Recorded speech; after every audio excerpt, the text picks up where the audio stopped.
All right, everyone. Uh, we are reading Chapter 5 of Great Gatsby. Make sure you have your study questions open in Google Docs.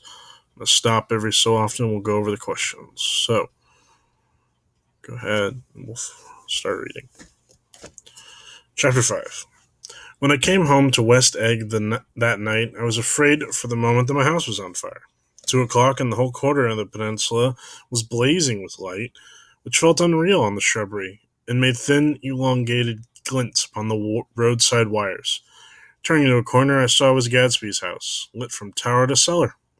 At first I thought it was another party, a wild rout that had resolved itself into hide-and-go-seek or sardines in the box, with all the house thrown open to the game. But there wasn't a sound.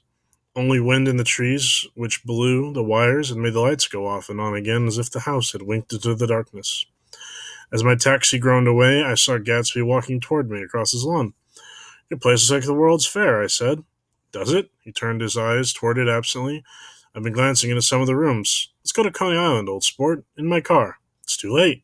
"Well, suppose we take a plunge in the swimming pool. I haven't made use of it all summer. I've got to go to bed." "All right." He waited, looked at me with suppressed eagerness. "I talked to Miss Baker," I said after a moment. "I'm going to call up Daisy tomorrow and invite her over to tea." "Well, that's all right," he said carelessly. "I don't want to put you in any trouble." "What day would suit you?" "What day would suit you?" he corrected me quickly. "I don't want to put you to any trouble, you see." "How about the day after tomorrow?" He considered for a moment. Then, with reluctance, "I want to get the grass cut," he said. We both looked at the grass. There was a sharp line where my ragged lawn ended, and the darker, well-kept expanse of his began. I suspected he meant my grass. "There's another little thing," he said uncertainly, and hesitated. "Would you rather put it off for a few days?" I asked. "No, it isn't about that. At least," he fumbled with a series of beginnings. "Why, look here, old sport, you don't make much money, do you?" "Not very much." This seemed to reassure him, and he continued more confidently. "I thought you didn't, if you'll pardon my... You see, I carry on a little business on the side, a sort of sideline, you understand. I thought that if you don't make very much, you're selling bonds, aren't you, old sport?" "Trying to." "Well, this would interest you. It wouldn't take up much of your time, and you might pick up a nice bit of money. It happens to be a rather confidential sort of thing." I realize now that under different circumstances, the conversation might have been one of the crises of my life. But because the offer was obviously and tactlessly for service to be rendered, I had no choice except to cut him off there. "I've got my hands full," I said. "I'm much obliged, but I couldn't take on any more work." "You wouldn't have to do any business with Wolfsheim." Evidently, he thought I was shying away from the Gognition mention at lunch, but I assured him he was wrong. He waited a moment longer, hoping I'd begin a conversation, but I was too absorbed to be responsive, so he went unwillingly home. The evening had made me lightheaded and happy. I think I walked into a deep sleep as I entered my front door. So I didn't know whether or not Gatsby went to Coney Island, or for how many hours he glanced into rooms while his house blazed gaudily on. I called up Daisy from the office next morning and invited her to come to tea. "Don't bring Tom," I warned her. "What?" "Don't bring Tom." "Who is Tom?" she asked innocently. The day agreed upon was pouring rain. At 11 o'clock, a man in a raincoat dragging a lawnmower tapped at my front door and said that Mr. Gatsby had sent him over to cut my grass. This reminded me that I had forgotten to tell my Finn to come back, so I drove into West Egg Village to search for her among soggy, whitewashed alleys and to buy some cups and lemons and flowers. The flowers were unnecessary, for at 2 o'clock a greenhouse arrived from Gatsby's, with innumerable receptacles to contain it. An hour later, the front door opened nervously, and Gatsby, in a white flannel suit, silver shirt, and golden-colored tie, hurried in. He was pale, and there were dark signs of sleeplessness beneath his eyes. "Is everything all right?" he asked immediately. "The grass looks fine, if that's what you mean." "What grass?" he inquired blankly. "Oh, the grass in the yard." He looked out of the window at it, but judging from his expression, I don't believe he saw a thing. "Looks very good," he remarked vaguely. "One of the papers said they thought the rain would stop about 4. I think it was the Journal. If you got anything you need in the shape of tea?" I took him into the pantry, where he looked a little reproachfully at the Finn. Together we scrutinized the 12 lemon cakes from the delicatessen shop. "Will they do?" I asked. Of course, they're fine," and he added, "Hollow, old sport." The rain cooled about 3:30 to a damp mist through which occasional thin drops swam like dew. Gadsby looked with vacant eyes through a copy of Clay's Economics, starting at the finish thread that shook the kitchen floor. and peered through bleared windows from time to time as if a series of invisible but alarming happenings were taking place outside. Finally, he got up and informed me that in an uncertain voice he was going home. Why's that? Nobody's come to tea. It's too late. He looked at his watch as there was some pressing demand on his time elsewhere. I can't wait all day. Don't be silly. It's just 2 minutes to 4. He sat down miserably, as if I had pushed him, and simultaneously there was a sound of a motor turning in my lane. We both jumped up, and a little harrowed myself, I went out into the yard. Under the dripping bare lilac trees, a large open car was coming up the drive. It stopped. Daisy's face, tipped sideways beneath a three-cornered lavender hat, looked out at me with a bright, ecstatic smile. Is this absolutely where you live, my dearest one? The exhilarating ripple of her voice was a wild tonic in the rain. I had to follow the sound of it for a moment, up and down, with my ear alone before any words came through. A damp streak of hair lay like a dash of blue paint across her cheek, and her hand was wet with glistening drops as I took it to help her from the car. Are you in love with me? Said low in my ear, or why did I have to come alone? That's the secret of Castle Rackrent. Tell your chauffeur to go far away and spend an hour. Come back in an hour, Ferdy. Then a grave murder. His name is Ferdy. Does the gasoline affect his nose? I don't think so, she said innocently. Why? We went in. To my overwhelming surprise, the living room was deserted. Well, that's funny, I exclaimed. What's funny? She turned her head as there was a light, dignified knocking at the front door. I went out and opened it. Gatsby, pale as death.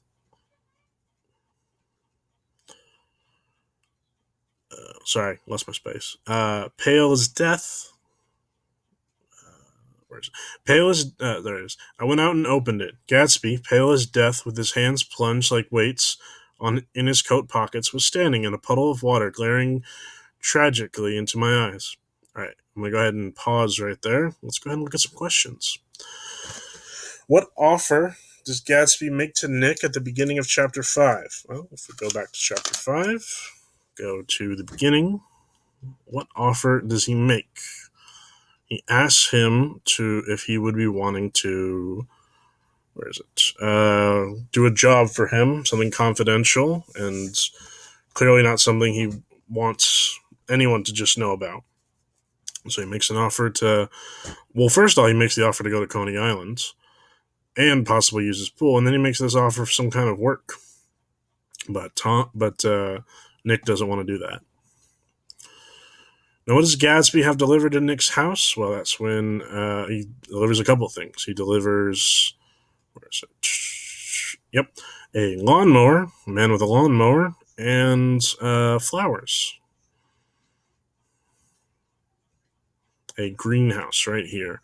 Talks about a greenhouse and a bunch of flowers. So when they say a greenhouse, they basically just mean a lot of flowers. Like basically he bought out the store and sent a greenhouse to Nick's. All right. So that's the first two. Why does Daisy think Nick invited her over for tea? This is Daisy being funny. It's right here. Are you in love with me, or why did I have to come alone? So remember that he asked her not to bring Tom for obvious reasons, because he doesn't really like Tom. I don't really think anyone in here likes Tom. And then same area. What question does Nick ask Daisy about her chauffeur? Does the gasoline affect his nose? Yeah, that's an interesting question. I think he was trying to make fun of the driver. What strange thing does Gatsby do when Daisy arrives? He goes outside and acts like, this is where we were reading, but he basically goes back outside from the living room and acts like he just got there. So that's what he does, because he wants to, I don't know, he's trying to impress her, he's trying to do something, I don't know. You be the judge. All right. Gatsby, pale as death, with his hands plunged like weights into his coat pockets, was standing in a puddle of water, glaring tragically into my eyes. With his hands still in his coat pockets, he stalked by me into the hall, turning sharply as if he were on a wire, and disappeared into the living room. It wasn't a bit funny. Aware of the loud beating in my own heart, I pulled the door to against the increasing rain. For half a moment there wasn't a sound. Then from the living room I heard a choking sort of murmur, and a part of a laugh followed by Daisy's voice on a clear artificial note. I clearly am awfully glad to see you again. A pause had endured horribly. I had nothing to do in the hall, so I went into the room. Gatsby, his hands still in his pockets, was reclining against the mantelpiece in a strained counterfeit of perfect ease, even of boredom. His head leaned back so far it rested against the face of a defunct mantelpiece clock, and from this position had his distraught eyes staring down at Daisy, who was sitting frightened but graceful on the edge of a stiff chair. "We've met before," muttered Gatsby. He glanced momentarily at me, and his lips parted with an abortive attempt at a smile. Luckily, the clock took this moment to tilt dangerously at the pressure of his head, whereupon he turned and caught it with trembling fingers and set it back into place. Then he sat down rigidly, his elbow on the arm of the sofa, and his chin in his hand. "I'm sorry about the clock," he said. My own face had now assumed a deep tropical burn. Couldn't muster up a single commonplace out of 1,000 in my head. "It's an old clock," I told them idiotically. I think we all believed for a moment it had smashed into pieces on the floor. "We haven't met for many years," said Daisy, her voice as matter of fact as it could have ever been. 5 years next November. The automatic quality of Gatsby's answer set us all back at least another minute. I had them both on their feet with a desperate suggestion they can help me make tea in the kitchen. The demoniac Finn brought it in on a tray. Amid the welcome confusion of cups and cakes, a certain physical decency established itself. Gatsby got himself into a shadow, while Daisy and I talked, looking contentiously from one to the other of us with tense, unhappy eyes. However, as calmness wasn't an end into itself, I made an excuse at the first possible moment and got to my feet. "Where are you going?" demanded Gatsby in immediate alarm. "I'll be back. Gotta speak to you about something before you go." He followed me wildly into the kitchen and closed the door, whispered, "Oh God," in a miserable way. "What's the matter?" "This is a terrible mistake," he said, shaking his head from side to side. "A terrible, terrible mistake. You're just embarrassed, that's all." Luckily, I added on, "Daisy's embarrassed too." "She's embarrassed?" he repeated incredulously. "As much as you are." "Don't talk so loud. You're acting like a little boy," I broke out impatiently. "Not only that, but you're rude. Daisy's sitting in there all alone." Raised his hand to stop my words, looking at me with an unforgettable reproach, and opening the door cautiously, went back into the other room. I walked out the back way, just as Gatsby had when he had made his nervous circuit of the house half an hour before, and ran for a black-knotted tree whose massed leaves made a fabric against the rain. Once more was pouring, and my regular lawn, well shaded by Gatsby's gardener, abounded in small muddy swamps and prehistoric marshes. There was nothing to look at from under the tree except Gatsby's enormous house, so I stared at it like Kent in his church steeple for a half hour. A brewer had built it early in the period craze, a decade before, and there was a story that he'd agreed to pay 5 years' taxes on all the neighboring cottages if the owners would have their roofs thatched with straw. Perhaps their refusal took the heart of his plan to found a family. He went into immediate decline. His children sold his house with the black wreath still on the door. Americans, while occasionally willing to be serfs, have always been obstinate about being peasantry. All right, go ahead and pause right there for a moment. Got a couple more questions we can answer. Now, how long has it been since Daisy and Gatsby met? Well, if you remember when Gatsby and Daisy were talking, Gatsby actually remembered that it was 5 years next November, so almost 5 years. All right. What criticism does Nick make about Gatsby when Daisy first arrives at his house? He calls him a little boy and says he's being rude. I'm sorry, I'm going the wrong way. Yeah, he calls him a little boy, saying he's being rude, making her sit all by herself. All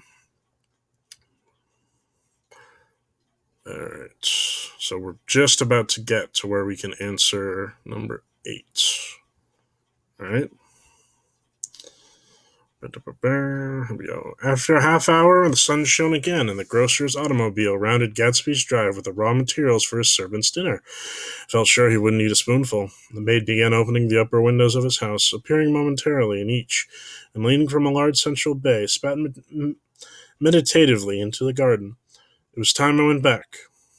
While the rain continued, it had seemed like the murmur of their voices, rising and swelling a little, now and then, with the gusts of emotion. But in the new silence, I felt the silence had fallen within the house, too. I went in, after making every possible noise in the kitchen short of pushing over the stove. I don't believe they heard a sound. They were sitting at either end of the couch looking at each other as if some question had been asked or was in the air, and every vestige of embarrassment was gone. Daisy's face was smeared with tears, and when I came in, she jumped up and began wiping at it with her handkerchief before a mirror. There was a change in Gatsby that was simply confounding. He literally glowed. Without a word or gesture of exhalation, a new well-being radiated from him and filled the little room. "Well, hello, old sport," he said, as if he hadn't seen me for years. I thought for a moment he was going to shake hands. It stopped raining. Has it? When he realized what I was talking about, there were little twinkle bells of sunshine in the room. He smiled like a weatherman, like an ecstatic patron of recurrent light, and repeated the news to Daisy. "What do you think of that? It stopped raining." "I'm glad, Jay." Her throat, full of aching, grieving beauty, told only of her unexpected joy. "I want you and Daisy to come over to my house," he said. "I'd like to show her around. Sure you want me to come?" "Absolutely, old sport." Daisy went upstairs to wash her face. Too late, I thought, with humiliation on my towels, while Gatsby and I waited on the lawn. "The house looks well, doesn't it?" he demanded. "See how the whole front of it catches the light?" I agree, it was splendid. Yes, his eyes went over to it, every arch, door, and square tower. It took me just 3 years to earn the money that bought it. "I thought you inherited your money." "I did, old sport," he said automatically, "but I lost most of it in the big panic, the panic of the war." I think he hardly knew what he was saying, for when I asked him about what business he was in, he answered, "That's my affair," for he realized it wasn't entirely the appropriate reply. "I've been in several businesses," he corrected himself. "I was in the drug business, then I was in the oil business, but I'm not in either one now." He looked at me with more attention. "Do you mean you've been thinking over what I proposed the other night?" Before I could ask, Daisy came out of the house. Two rows of brass button, 2 rows of brass buttons on her dress gleamed in the sunlight. "That huge place there?" she cried, pointing. "Do you like it?" "I love it, but I don't see how you live there all alone. I keep it always full of interesting people, night and day, people who do interesting things, celebrated people." Instead of taking the short cut along the Sound, we went down the road and entered by the big postern. With enchanted murmurs, Daisy admired this aspect or that, with the feudal silhouette against the sky, admired the garden, the sparkling odor of jonquils, and the frothy odor of hawthorn and plum blossoms, and the pale gold odor of kiss me at the gate. These are all flowers. It was strange to reach the marble steps and find no stir of bright dresses in and out the door, and to hear no sound but birds in the trees. Inside, as we wandered through Marie Antoinette music rooms and restoration saloons, I felt that there were guests concealed behind every couch and table, under orders to be breathlessly silent until we had passed through. As Gatsby closed the door of the Merton College library, I could have sworn I heard the owl-eyed man break into ghostly laughter. We went upstairs, through period rooms, swathed in rose and lavender silk, and vivid with new flowers, through dressing rooms and pool rooms and bathrooms, sunken baths, intruding into one chamber where a disheveled man in pajamas was doing liver exercises on the floor. It was Mr. Kilpspringer, the boarder. I had seen him wandering hungrily around the beach that morning. Finally, we came to Gatsby's own apartment, bedroom and bath and an Adam's study, where we sat down and drank a glass of some chartreuse he took from the cupboard in the wall. He had once ceased looking at Daisy, and I was sure he revalued everything in his house according to the measure of response it drew from her well-loved eyes. Sometimes he, too, stared around at his possessions in a dazed way, as though her actual and astounding presence, none of it was any longer real. Once he nearly toppled down a flight of stairs. His bedroom was the simplest room of all, except where the dresser was garnished with a toilet set of pure dull gold. Daisy took upon the brush with delight and smoothed their hair, whereupon Gadsby sat down, shaded his eyes, and began to laugh. "It's the funniest thing, old sport," he said hilariously. "I can't when I try to." He passed visibly through 2 states and was entering a third. After his embarrassment and his unreasoning joy, he was consumed with wonder at her presence. He was full of ideas so long he dreamed it right through the end, waited with his teeth set, so to speak, at an inconceivable path of intensity. Now in the reaction he was running down like an overwound clock. Recovering himself in a minute, he opened for us 2 hulking patent cabinets which held his mess suits and dressing gowns and ties, and his shirts piled like bricks in stacks a dozen high. "Got a man in England who buys me clothes. He sends over a selection of things at the beginning of each season, spring and fall." He took out a pile of shirts and began throwing them, one by one, channels of sheer linen and silk and fine flannel, which locked their folds as they fell, and covered the table in a many-colored disarray. While we admired, he brought more, and the soft rich heap mounted higher, shirts with stripes and scrolls and plaids and coral and apple green and lavender and faint orange with monograms of Indian blue. Suddenly, with a strained sound, Daisy bent her head into the shirts and began to cry stormily. "They're such beautiful shirts," she sobbed, her voice muffled in the thick folds. "It makes me sad because I've never seen such beautiful shirts before." After the house, we were to see the grounds and the swimming pool and the hydroplane and the midsummer flowers. But outside Gadsby's window, it began to rain again, so we stood in a row looking at the congru- congru- ah, jeez, congruent surface of the sound. There it is. If it wasn't for the mist, we could see our home across the bay, said Gatsby. You always have a green light that burns all night at the end of your dock. Daisy put her arm through his abruptly, but he just seemed absorbed in what he just said. Possibly it had occurred to him the colossal significance of that light had now vanished forever. Compared to the great distance that had separated him from Daisy, it had seemed very near to her, almost touching her. It had seemed very close as to a star or to a moon. Now it was again a green light on a dock. His count of enchanted objects had been diminished by one. All right, I'm going to pause there. I'm going to move back over to the questions. So, describe the state of Daisy and Gatsby after Nick leaves them alone for a half hour. We learned that Daisy was crying, full of tears, and Gatsby was apparently at ease. He seemed perfectly fine. Something had changed. What business does Gatsby claim he was in to earn back his money? Well, if we go back up where him and Nick were talking, he was in the drug business, the oil business, and he's not in either one now. And the only said what business he was in is that's my affair. So originally, people thought he had inherited his money, but he lost it all, and now is apparently in a different business. Explain how Gatsby reevaluates all his possessions due to Daisy's presence. Well, talks about it right here. There we go. He hadn't once ceased looking at Daisy, and I think he revalued everything in his house according to the measure of response it drew from her well-loved eyes. Sometimes, too, he stared around at his possessions in a dazed way, as though through her actual and astounding presence, none of it was any longer real. Once he nearly toppled down a flight of stairs. So he's looking at everything he has and kind of gauging it based on Daisy's response. So he's watching how she reacts to all his things and just kind of reevaluating. It's like, oh, I guess that's not as important as I thought it was because she doesn't like it. Okay, looks like these last 5 are going to be part of what we're still reading. Let's keep going. Oh, well, this one is what causes Daisy to start sobbing, what seems to be the real cause of her sobbing. Well, she starts sobbing again about the shirts, and it's kind of talking about, yeah, so she starts sobbing again when she sees all the beautiful things he has, and I'm going to see if there's any more to it.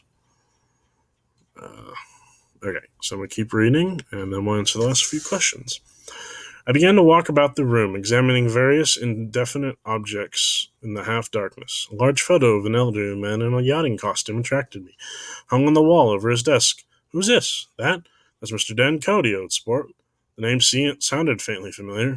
He's dead now. He used to be my best friend years ago. There's a small picture of Gatsby, also in yachting costume, on the bureau. Gatsby with his head thrown back defiantly, apparently taken when he was about 18. I adore it, exclaimed Daisy. That pompadour. You never told me you had a pompadour or a yacht. Look at this, said Gatsby quickly. Here's a lot of clippings about you. They stood side by side, examining it. I was going to ask to see the rubies when the phone rang. Gatsby took up the receiver. Yes, well, I can't talk now. Old sport. I said a small town. You must know what a small town is. Well, he's no use to us if Detroit is his idea of a small town. He rang off. Come here quick, cried Daisy at the window. The rain was still falling, but the darkness had parted in the west, and there was a pink and golden billow of foamy clouds above the sea. Look at that, she whispered, and then after a moment, I'd like to just get one of those pink clouds and put you in it and push you around. I tried to go then, but I wouldn't hear of it. Perhaps my presence made them feel more satisfactory alone. I know what we'll do, said Gatsby. We'll have Kilpspringer play the piano. He went out of his rooms calling Ewing and returned in a few minutes, accompanied by an embarrassed, slightly worn young man with shell-rimmed glasses and scantily blonde hair. He was now decently clothed in a sports shirt open at the neck, sneakers, and duck trousers of a nebulous hue. Do we interrupt your exercises? Inquired Daisy politely. I was asleep, cried Mr. Kilpspringer, with a spasm of embarrassment. That is, I'd been asleep, then I got up. Kilpspringer plays the piano, said Gatsby, cutting him off. Don't you, Ewing, old sport? I don't play well. I don't hardly play at all. I'm all out of practice. We'll go downstairs, interrupted Gatsby. He flipped a switch. The gray windows disappeared as the house glowed full of light. The music room, Gatsby turned on a solitary lamp beside the piano, lit Daisy's cigarette from a trembling match, and sat down with her on a couch far across the room, where there was no light save what the gleaming floor bounced in from the hall. When Kelpspringer had played the love nest, he turned around on the bench and searched unhappily for Gatsby in the gloom. I'm all out of practice, you see. I told you I couldn't play. I'm all out of practice. Don't talk so much, old sport, commanded Gatsby. Play. In the morning, in the evening. Ain't we got fun? Outside the wind was loud, and there was a faint flow of thunder along the sound. All the lights were going in West Egg now, the electric trains, men carrying, were plunging home through the rain from New York. It was the hour of profound human change, and excitement was generating on the air. One thing's for sure, nothing's sure. The rich get richer, and the poor get children. In the meantime, between time. As I went over to say goodbye, I saw that expression of bewilderment had come back into Gatsby's face, as though a faint doubt had occurred to him as to the quality of his present happiness. Almost 5 years. There must have been moments, even that afternoon, when Daisy tumbled short of his dreams, not through her own fault, but because of the colossal vitality of his illusion. It had gone beyond her, beyond everything. He had thrown himself into it with a creative passion, adding to it all the time, decking it out with every bright feather that drifted his way. No amount of fire or freshness can challenge what a man would store up in his ghostly heart. As I watched him, he adjusted himself a little, visibly. His hand took hold of hers, and as she said something low into his ear, he turned toward her with a rush of emotion. I think the voice held him with its most fluctuating, feverish warmth, because it couldn't be overdreamed. That voice was a deathless song. They had forgotten me, but Daisy glanced up and held out her hand. Gatsby didn't know me now at all. I looked once more at them, and they looked back at me, remotely, possessed by intense life. Then I went out of the room, down the marble steps into the rain, leaving them there together. And that's chapter 5. So, let's answer our last 5 questions. Now, what causes Daisy to start sobbing? All the rich stuff. What seems to be the real cause? Seems to be she's unhappy. Possibly with her lot in life, and maybe realizing if she had chosen Gatsby, things could have been different for her. Alright. And the last one, number 12, what hangs on the wall over the desk in Gatsby's room? Right here, it's a picture of an elderly man named Dan Cody in a yachting costume. Yachting, sailing boats, and apparently was his best friend. What else does Gatsby show Daisy in his room? Shows him his shirts. Shows Daisy his shirts. Shows her his brushes. All this rich stuff. Basically, there's a lot of stuff. And then brings up this piano. What does Nick mean when he says, no amount of fire or freshness can challenge what a man will shore up in his ghostly heart? Basically that there's no way the real Daisy will ever meet the expectations that Gatsby has for her. He's basically saying when a man cares about someone and comes infatuated with her or him, in this case her, there's nothing real that can meet those expectations. What one quality of Daisy's does Nick say could never be overdreamed? Well, we're going to go back over here, and it's towards the end.